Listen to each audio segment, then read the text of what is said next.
सर्वभूतेषु शक्तिरूपेण संस्थिता। नमस्तस्यै नमस्तस्यै नमस्तस्यै नमो नमः। या देवी सर्वभूतेषु तृष्णारूपेण संस्थिता।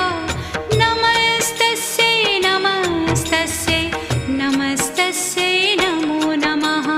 या देवी सर्वभूतेषु क्षान्तिरूपेण संस्थिता। नमस्तस्यै नमस्तस्यै नमस्तस्यै नमो नमः। या देवी सर्वभूतेषु जातिरूपेण संस्थिता।